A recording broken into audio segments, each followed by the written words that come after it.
Hello friends and welcome to the first episode of Have a Good Day or Else with me, Fuhzz. Quick lisp disclaimer. We were going to name the podcast 77 Sizzling Sausages Sizzling in a Saucepan, but apparently that wasn't getting through clear enough, so you're stuck with this instead. But for real, if you don't like a lisp, then I'm really sorry, but listen anyway, I think. Tune in every week to hear the shenanigans and chaos that is my life. If you like a little visual stimulation, then head to YouTube to watch this. Anyway, this week we're going to be talking about how I started off as a model and ended up in a psych ward twice. Before we get into the modelling days, I want to take you back to the era of baby Fuhzz, when I was a complete teenage nightmare, and I do mean that literally. Like, I was kicked out of school, I was sent to a child therapist, it was all shenanigans. Anyway, one of the biggest things I wanted to mention was that I've always gotten comments about like how I sound really posh and how I sound like I'm living off of daddy's money, which is fair enough, I think, but I did go to a very posh school. But, hate to burst your little bubble here, my mother is an immigrant Filipino cleaner and she is a single parent and we live in a council flat, so don't know what to tell you there, lads. No, I'm kidding. I did get very, very lucky in my life, and our council flat just happens to be situated in Notting Hill, so that's where I got to grow up, thank golly. I'm really not helping with these posh accusations, am I? But when I do meet people when I'm out and about and they say like, oh, so what do? Do you live off daddy's money? I've genuinely had people say that to me. How ridiculous. I think it's because I start talking and they listen to my accent and think, oh, I know everything about this girl. Sometimes I go along with it and I actually say like, actually I do live off of daddy's money. Do you want me to buy you a drink? I've got his credit card. I don't mind. And they're all like, oh, no thanks. It gets pretty awkward. My mother has the most incredible boss in the world, and they actually offered to send me to school and pay for all my education until university. So that's what they did. So I got yanked out of going to my public school in Ladbroke Grove, and I ended up going to a very posh, strict, all-girls Catholic school in Knightsbridge, hence why I speak the way I do now. Which I don't actually think is that posh, but a lot of people meet me and hear that kind of thing and they're like, oh, I know your background. No. Back to me being a teenage nightmare. I like to think that this almost shaped my teenage years. I was obsessed with a certain X Factor group that controlled every movement I did in my teenage years. I had the craziest obsession. I adored them with my whole heart, and it was Jedward. Do you remember them? John and Edward from X Factor. Those crazy Irish twins with the big hair, the quiff. They were my world, and I'm not even kidding you. I had my whole bedroom as a teenager Jedward themed. Like, from ceiling to floor, my whole wall was just cutouts of them from the newspaper, or like Jedward masks, or like pictures of their hair. It was ridiculous. I've never been obsessed with anything like that since, and I don't think I ever will. They were truly the love of my life when I was a kid. I used to follow them around London and like sit outside their hotel until my butt froze off. It was so ridiculous. I used to find out on Twitter where they would be staying and stuff, and I used to just sit and wait for them, and I used to get a million pictures with them every time. I might put some in the YouTube section. I mean, for the YouTube viewers, I might put some little pickies in here. But yeah, they were everything that I could have dreamt of. I don't know what it was. And you know what? To this day, when I see their TikToks of them acting a little bit odd, I still think, wow, what beautiful men. You know? And the most incredible thing, I think, my hidden talent, it's not going to be hidden anymore, is that I can tell the difference between John and Edward. Like, genuinely, show me any photo of them, young or old, and I can tell the difference between John and Edward like that. I tried to snap my fingers just then, but I actually can't do that, so imagine a snapping finger sound. Back to school days, I went to an all-girls, very strict Catholic school, and I was very privileged to be able to go there because my mother's boss was paying for it all, and, you know, we used to go on fun trips. I was part of the choir, we went on choir tours. It was the whole 9 yards. Is that the saying? Whole 9 yards? Is that American? What does 9 yards mean? I don't need to know. Anyway, I genuinely was a teenage nightmare because I actually ended up getting kicked out of that school. My mother was not happy. Do you know how embarrassed she was to go back to her boss and say, I'm so sorry, but you know that school that you're paying for that you sent my child to? Yeah, she was expelled. She was kicked out. And to be fair, I don't think this was fully all my fault, because apparently I had an attitude problem or something like that. I don't really get it. Me, an attitude problem? Ridiculous. They thought that there was a lot wrong with me. They sent me to like a therapist when I was like a kid. 13, 14, they sent me to like a child therapist because the school thought that there was like a lot going on in my head, and they thought she needs help. She needs psychiatric help. So they sent me to a therapist, and my goodness, this therapist was fed up with me instantly, because she used to ask me loads of questions and I used to just sit there with my arms crossed and go, I don't know. I don't know. I don't know. I don't know. And she was fuming. I could see it on her face. Like, obviously she has to have a lot of patience to be a child therapist, but my goodness, I could tell that I was just running her ragged. Like, she was not putting up with me. And then she tried to be all cool with me, and one day she was like, you know, when you're with me, you can swear if you like. And I was just like, okay, thanks, I guess. Like, I think that was that was her trying to break down some sort of barrier so that I would think like, oh wow, this is a cool, young, hip therapist. I can swear in front of her. Like, oh, no. My therapist actually sat me down one day and she was like, look, part of the reason that you're going to get kicked out of this school, this Catholic school, by the way, she didn't say Catholic, but she said part of the reason that you're getting kicked out of this school is because you have a girlfriend. How bloody ridiculous is that?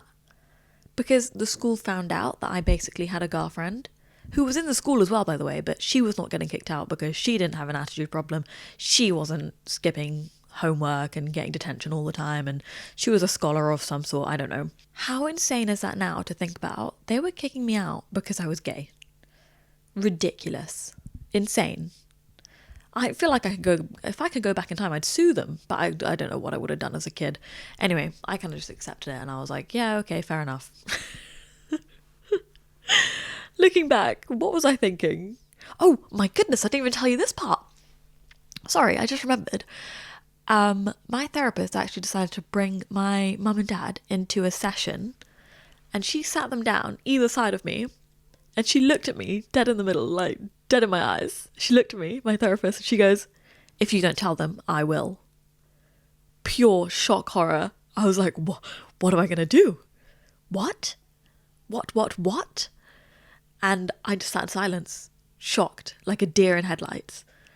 And my therapist looks over at my mum and goes, she has a girlfriend. She's gay. And just outed me to my parents? Are you joking? Are you actually joking? Like, as a kid, what was I supposed to do in that situation? Well, I'll tell you what I did. I stood up, grabbed my knapsack, backpack, whatever. People always take the piss out of me for saying knapsack. Grabbed my backpack and just ran out the front door and ran as far and as fast as I could. Called my best friend and was like, I need you. Can I come over? Like, just shenanigans. Absolute shenanigans. Looking back, what on earth was going down? What kind of therapist was that to out me to my parents?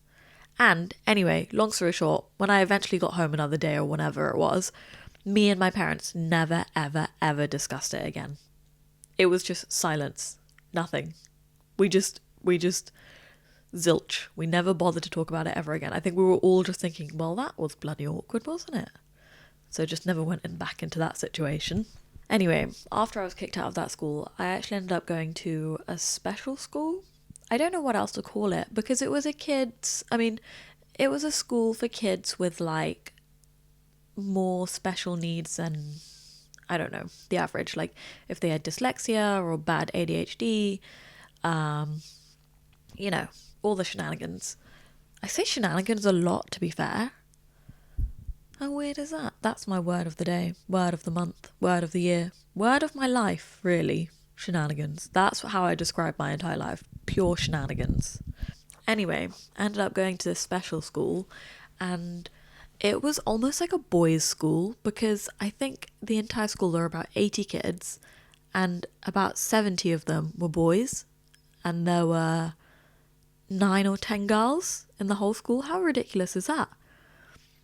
And coming from a girls' school, walking into a boys' school, I was like, OMG. Sorry, that's what my mum always says. She always goes, OMG, instead of oh my gosh or oh my god. And I just love it. I feel like it's so Filipino of her. Anyway, I went to this school and it was for like special needs or whatever. And you know what? I feel like I owe who I am as a person now to them, because I made it through thanks to those teachers. I went from a school where I was getting like not even F's. Sorry, the letter F is what I'm trying to say. And my lisp sounds like S's. I wasn't even getting an F in my grades. I was getting a U, which stood for like unmarkable or something. How ridiculous. Because I just never did enough work or never did enough homework that they couldn't mark it. They were like, this is unmarkable, you're getting a U. And I was like, yeah, fair enough. Then I went to this special school where the teachers actually understood me and had patience with me. And I ended up getting A's and A stars and everything. So just goes to show you, lads, it's not always you. You know what? I will tell the truth here. I did end up getting suspended from that special school as well, quite a lot. So every now and then I would get in a lot of trouble with them too. But they were a lot more patient and they were a lot more understanding of my attitude problem that I apparently had. So yeah, they're very sweet. Anyway, after school is when I didn't know what the frick frack I was going to do with my life, until one day I was out and about and I got scouted, and that's how I ended up being a model. I was literally just walking around town one day not knowing what on earth I was going to do day to day, and then next thing you know, I'm a full-time model working Monday to Friday, busy schedule. I had things going on left, right and centre. Sometimes I get called from my agent and be like, hey, you need to go on a flight tomorrow, like get your ass to Germany, you've got a shoot. And that was me. I was working full-time and it was my dream job. When I was younger, I used to think my dream job is to be a model, but I used to think to myself, Fuhzz, don't be so stupid. Like, how on earth could you be a model? You're short, you don't have the face for it, you've got crazy pink hair majority of the time, just grow up. And then it actually happened for me. I was shooketh. Who would have thunk? I got to travel the world with my job, which was so beautiful. Like, I got to randomly get onto flights and go to the most ridiculous places. Once I went to Hong Kong for a shoot, and I was there for about 4 or 5 days, and I shot in total for about 3 hours. So the rest of the time I just got to mosey around Hong Kong. Anyway, yeah, that was for Samsung. That was pretty cool. And I was in the advert for about 0.5 seconds, but worth it. Big paycheck. So grateful to my agents for that one. Anyway, I decided one day to go ahead and get a boob job. I saved up my modelling money and thought, you know what? I am a double A, which was literally nothing. I was flat chested. Like when I turned sideways, I was literally an ironing board. There was nothing going on there. And I thought, I've always seen big boobs in like on other girls, in photos, in movies, like in videos, all this. And they just look amazing and I want them. So I just went ahead and bought them. Simple as that. Because people always ask me, why'd you get them? Because I wanted them. So I went and bought myself a new pair of tits. Best decision of my life. And that actually changed so much for me because I felt so much more confident. I felt more myself. I felt like my clothes fit me better. I looked better. Everything just fell into place. And this is what I thought for the first few months until I realized I am not as busy as I used to be. I lost jobs due to my boob job, which I kind of get a little bit. But you know what? When I was a double A and I was flat chested, I used to model for like certain brands where I'd do swimwear or lingerie, and they would put padding into my bras and my swimwear to like fill out the items. And I was so embarrassed that they had to do that when I was younger. And then when I got a boob job, I thought, oh, this will solve it all. And I didn't even go crazy. I'm sorry if you're not on YouTube, but I mean, you know, you can have a look at my Instagram or whatever, and my boobs are not crazy. They're not like Katie Price or anything. No offense to her. Hers look amazing on her, but they just weren't for me. And those clients actually ended up dropping me as a model because I think they thought the boob job was just too much. So, you know, I couldn't win flat-chested and I couldn't win with double Ds. So I don't know what the moral of the story is there, ladies. I don't have one. I'm sorry. Don't know where that was going. Other than that, boob job was the best thing I've ever done. And yeah, I wouldn't say highly recommend. Highly recommend if you know that's what you want and you have the money for it and you feel like I've done all the research and this is what I want to do with my life, then go ahead and do it. Or ask me a million questions.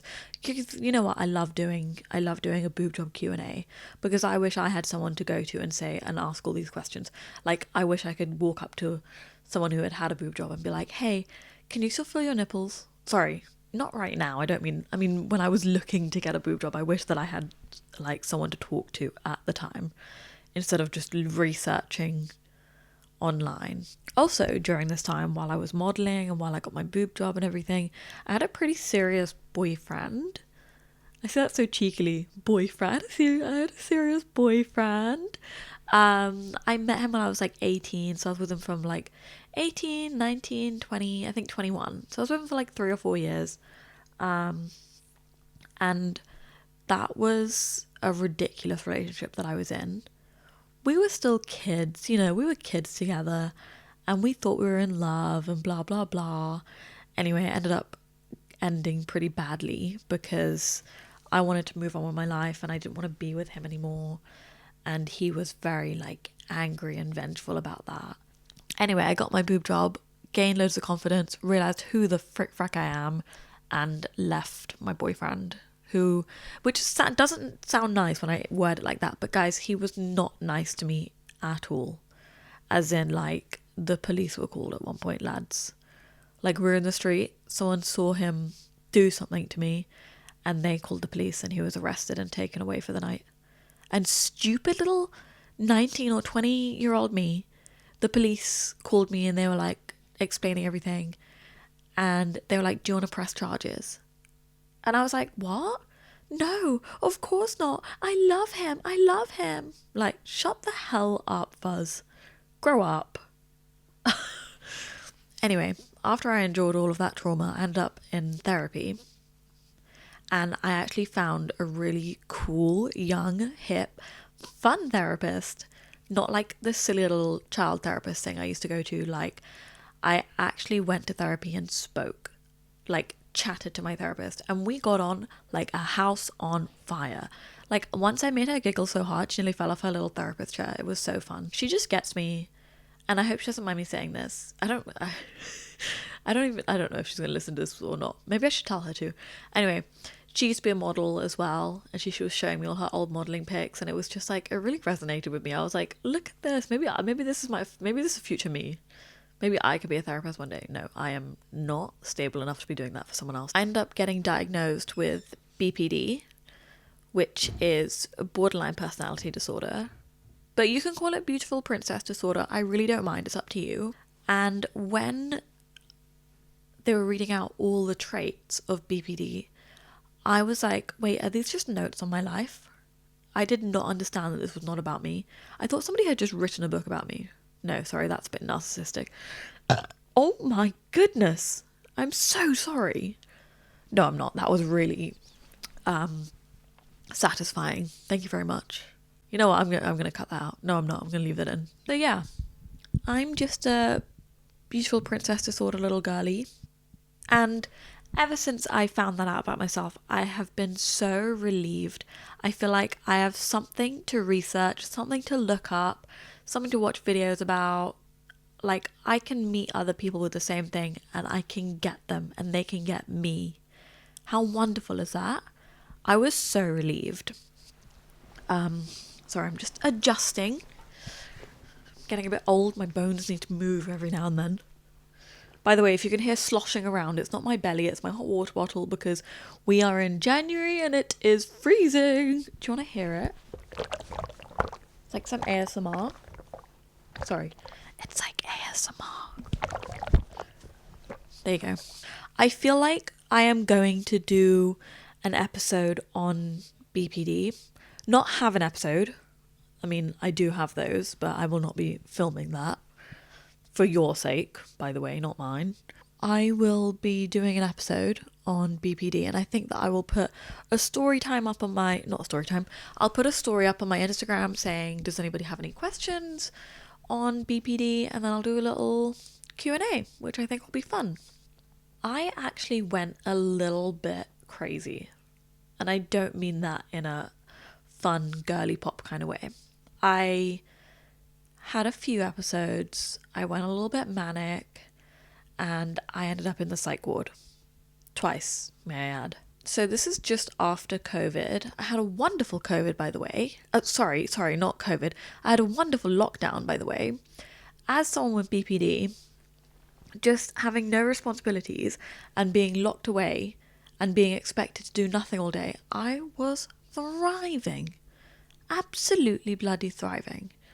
And yes, I was still having my ups and downs, and I was having a few breakdowns and episodes. They were not as bad as they were in the real world with all the triggers out there. Anyway, when lockdown started lifting and the real world started hitting again, I was smacked in the face with so much reality that I could not handle it. And that is how I ended up in a psych ward, which is, I ended up going to a place called the Priory, which is in North London. It's actually like a chain of, I was going to say chain of restaurants. Sorry, it's like a chain of psychiatric hospitals. And I went to the one in North London so that I could still be not too far away from home and people could visit me and stuff, which was nice and sweet. And I had a wonderful stay there. And I don't mean that in a ironic or ridiculous way. I genuinely had a really good stay there because I think that I got a lot better and I met some of my bestest friends in the entire world in the psych ward. Like, to this day, we have a little group chat and we all chit chat on there. And I know that I can go there and say whatever the hell I want, like anything in the world, and they will not only just understand me, but support me. As in, they will make me feel valid. My feelings are always valid there with them. And I think that's something so special that, and you know, we went through it together. We lived in the psych ward together. We were just crazy little kids. And it was really sweet to do that together. As in, I mean, we met there. We weren't friends and then decided to go in there together. Although, that would be a really nice staycation with your friends, I think. Well, a private ward, that is. I have heard horror stories from NHS wards and stuff, but I luckily have not had to stay in any of them. Anyway, I came out the psych ward and I started living my life again, thought I was a lot better, was on all these different medications, and it was the same kind of situation as lockdown, where I was living in this little bubble in the psych ward, and when I came out, I was hit with reality again and all these triggers, and I just could not handle myself. I lasted a few months actually in the real world, and I'm not 1,000,000% sure that went very well. In fact, I'm very sure it did not go well, because I actually ended up back in the psych ward, and for a lot longer time. For a longer time. Oh, and oh my god, how ridiculous is this? I went into the psych ward the second time, and I had a boyfriend who was obsessed with me, by the way. Like, obsessed. He used to write me love letters. He used to say the sweetest things to me. I have never had a man say these kind of words to me before. Well, at this time of my life, I hadn't. And he was treating me like a princess. I was like, oh my god, this is love. A BPD girl with every man that she meets. This is love. I'm in love. I'm going to marry him. Whatever. I thought, holy balls, this man is in love with me like no man has ever been in love with me before. I go into the psych ward. I think I'm in there for about 3 weeks at this point. He sends me a text breaking up with me. Just a text. Not even a call, not even a FaceTime. Couldn't even be bothered to take the train. Just come visit me at the psych ward and actually speak to me face to face. He sent a text. I read the text, called him up straight away and was like, I don't want to swear. What the frick? What the hell is it? I nearly said his name. What the hell is this? what should we call him? Jonathan. What the hell is this, Jonathan? And he goes, oh God, sorry, I thought you were at work. Excuse me? You know that I'm in a psych ward, and even if I was at work, you know that my job entails me being in front of a camera, giggling and smiling all day and posing. So you expect me to just see a text and be like, oh, okay, my boyfriend's just broken up with me. Let me just carry on smiling in front of the camera. What was that? I'm so sorry to say this, but what a pussy. Grow up. He was not a man, he was a boy. Anyway, glad that's over. I feel like as a girly pop with BPD, I am just very, very sensitive to a lot of things in the world.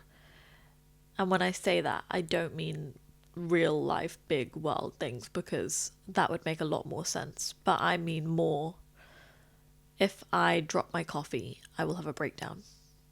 And it just do be like that sometimes. And I just couldn't handle everything that was going on in the world and my life and day-to-day tasks, apparently. I just couldn't fathom them. And that's how I ended up in the psych ward. No, but for real.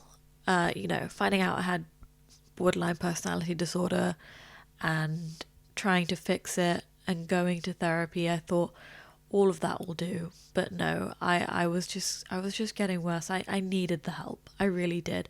And I'm so grateful that I got to go to a psych ward and actually be there and live in it and get the help that I needed. And you know what? I'm not going to lie. If it was possible, which is not at the moment, I would love to go back in there. It was just such a good time in my life where I didn't have to worry about anything but getting better. And I know you must be thinking, what the hell, why do you want to go back into a psych ward? But that's the thing, like, I had nothing to worry about. I had no responsibilities other than getting better. And that just felt so good and peaceful. And I feel like if somebody ever asked me something along the lines of, oh, like, when were you at your happiest? Not that people on the street just walk up to you and ask that. Actually, you know what? You know those weird TikTokers that do, when you're walking down Carnaby and you see someone standing there with like a tripod, a ring light and a microphone, and they walk up to you and they're like, ooh, what are you listening to? Or, ooh, what do you think is coming into fashion? Like, no, please don't do that. Sometimes they'll walk up. I follow that guy on TikTok who walks up to people and says, are you happy? My goodness. If a man walked up to me and just put a microphone in my face and said, are you happy? I would absolutely break down. Absolutely not am I happy. Bloody hell, bugger off with that shenanigans. I don't need to be thinking, am I happy? Of course not. Anyway, what was I trying to say? If somebody did walk up to me and say, when were you the happiest? When were you at the best in your life? I would very happily and easily say, when I was living in the psych ward.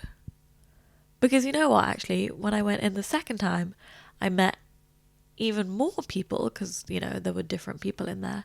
And again, made some of the bestest friends that I will ever have in my entire life. And I am so grateful for them. Again, I've got a group chat with them as well. And I can just write in there any day or every day, hey guys, I don't feel well. Or I need you. Or can you call me? And I know that they will just be there for me no matter what. And I would do the same for them. So yeah, very grateful for that. Anyway, pumpkin pies, I feel like I have covered off everything that I wanted to say in this podcast so far. It was just a little bit of a story time of who I am, what I'm like, a few shenanigans I've been through. Bloody hell, I really just do say shenanigans in every sentence, don't I? I'm so sorry. I feel like that's going to be a reoccurring theme. Maybe that's what I should just name the podcast as, shenanigans. No, if you know me and you've been around for a few years, oh my goodness, I've been doing this social media thing for too darn long, haven't I? Surprised I didn't start a podcast years ago. Wait, when did this all even happen? I feel like I started modelling in like 2017, 2016, 2017. And that's when I started gaining like a following. So I've been doing social media for so long. Oh, I don't want to think about it. I'm scared. I'm screwed. Can we just talk about some other things about the podcast? Can I just say that the podcast was going to be called I'm Just a Girl with Fuhzz. Obviously, with me. But it ended up being called Have a Good Day or Else, because that is my tagline. And I feel like I could copyright that one day. But may I know your thoughts, please? Would you prefer I'm Just a Girl? Actually, you know what? Please don't tell me that. Please don't tell me that, because I've already named it Have a Good Day or Else. So please don't tell me that you prefer the other name. I don't want to know. I have my jelly cat looking at me from the sidelines. His name is Manila, and he is a puppy. And he is just staring into my soul as I record this. I hope that this podcast reaches the right girly pops, because I feel like in the future I will be chit-chatting about mental health, dating, girl drama, jelly cats, obviously, and just how sucky and hard but also wonderful and great life can be. I'll give you a little sneak peek. Next episode is how I became a model, how I was scouted, like awkward castings, and all that other stuff. I nearly said all that other shenanigans. I need to stop with that. I need a new word of the day, word of the year, word of my life. I just love that word, shenanigans. And you know what other word I love? Discombobulated. I just feel like that's how I feel all the time. I just feel so discombobulated. Guys, I don't know if I should say this or not, but I was actually so darn nervous, like filming this, recording this. I was shaking with anxiety. I have such a fear of public speaking. Can I just tell you one last quick story? Is that all right? I don't know why I'm expecting you to say, yeah, that's fine. When I was a kid in primary school, I think I was around 7, I guess. My mother used to drop me off really early morning to breakfast club, and she would go to work super early, so that's why I had to go to breakfast club before school started. And she would drop me off and I would just scream Bloody Mary. I would scream the building down, cling on to my mother as if I would never ever see her again. I did this every single morning. They used to yank me off of her, and they used to hold me back as she said goodbye to me, because I just had this horrid fear of abandonment, which makes sense now knowing that I'm diagnosed with BPD, because that's one of the biggest traits that we have. Anyway, they used to yank me off her and try and calm me down as much as possible. I used to hide behind a door. I had this spot where I'd sit and hide behind the door for as long as I could until they gave me a Milky Bar. Milky Bar or Milky Way? No, Milky Way. It was a Milky Way. And then I would eat it behind the door like a little squirrel and calm myself down. And then I would also go to play centre after school, which was where it was like an after school club where I'd stay in school after it was shut, because my mother was not ready to pick me up. She was still working. And we used to do registration, and obviously when registration happens, they call out your name. And when they called out my name, I was supposed to go yes or here or whatever it was. And I couldn't for the life of me. I could not, because I was frozen. The fear of public speaking froze me. I remember to this day, the feeling that I had. I could not. My anxiety was through the roof. I was utterly terrified. And this went on for ages. This happened every single day. They were getting pretty annoyed with me at this point. And you know what? Fair enough. So I used to have a meeting. I ended up having a meeting with them, and I could talk fine in the meeting. They were like, why aren't you saying your name? Why aren't you saying yes or here when they call for attendance? And I just say, I don't know. I don't know. And we came to this agreement where I would put my hand up in the air when they did registration to show that I was there. And I was like, yeah, of course I can do that. That's easy. I can do that. Next day rolls around. They call out my name in the register. And I froze once again. The fear of people looking at me or anyone knowing that I existed or that I was there on the planet Earth, I couldn't. I absolutely could not. I absolutely just could not. And I feel like I still carry a little bit of that with me today. And that's why I was so nervous and absolutely freaked out to be recording this, because I thought, oh my goodness, what am I going to do? I feel like I'm actually sat here with an audience of, I'm being so dramatic because I was about to say an audience of thousands of people, but I reckon I will be absolutely ecstatic if I could get even 10 listeners.